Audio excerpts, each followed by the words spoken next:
Mr. Vice Chairman, Sir, I rise to lend support to the resolution moved by my friend with full heart were.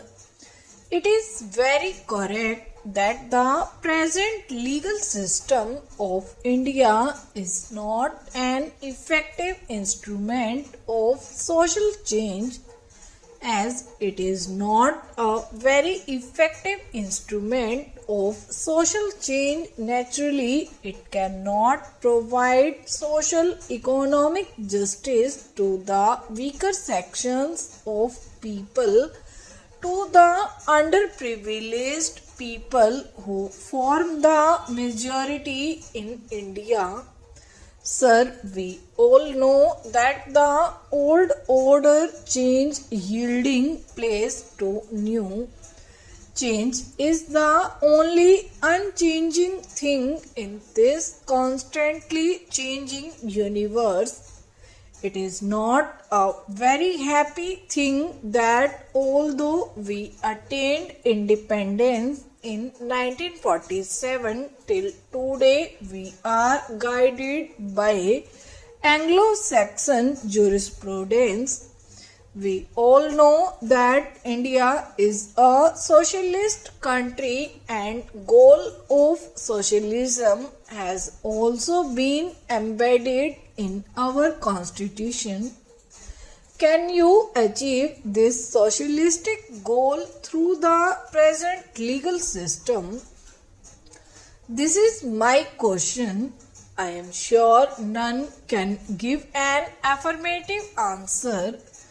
It is a very common complaint among the poor sections of the people of India, the downtrodden masses, the toiling masses, the people who cannot pay for costly litigation, that they are very scared of going to the court.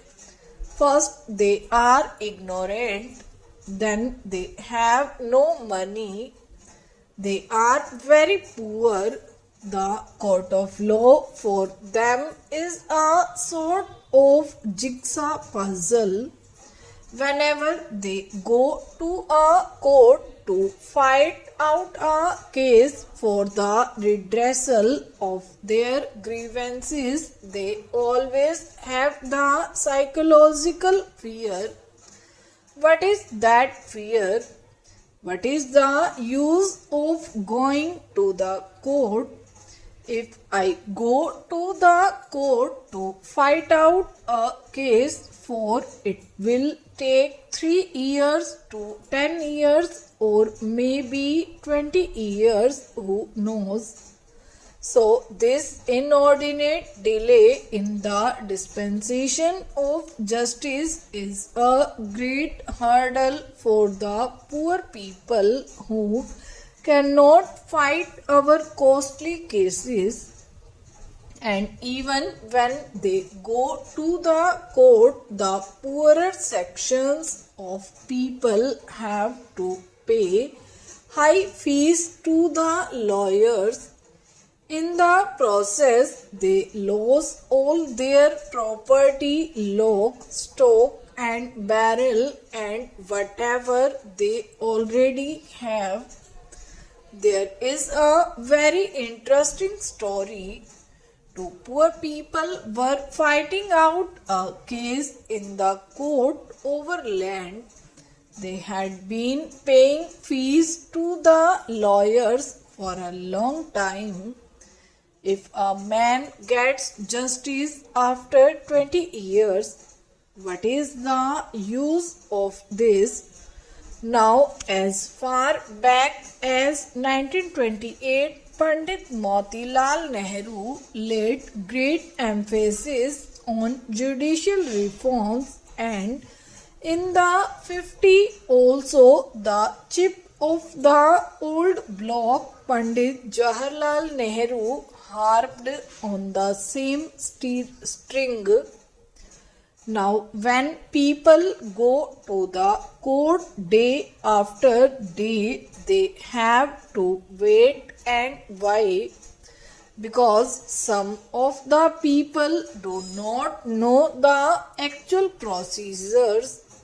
Some people are afraid of sentiment that these codes are meant for the rich people, for the affluent section of the society, for people with money and fortune, and it is not meant for the poor.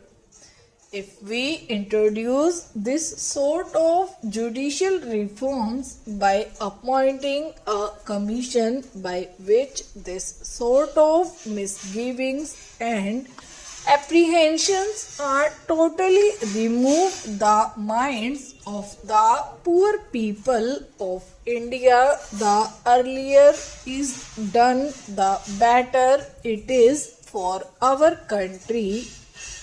Now, when we speak in terms of separation of powers of the executive, the legislature, and the judiciary, all the pundits and all the scholars take part in this sort of discussion and debates, and all of them lay great emphasis on the separation of the judiciary from the other two. There is a great reason behind it. It is very important to know that the judiciary must be kept separate from the executive and the legislature.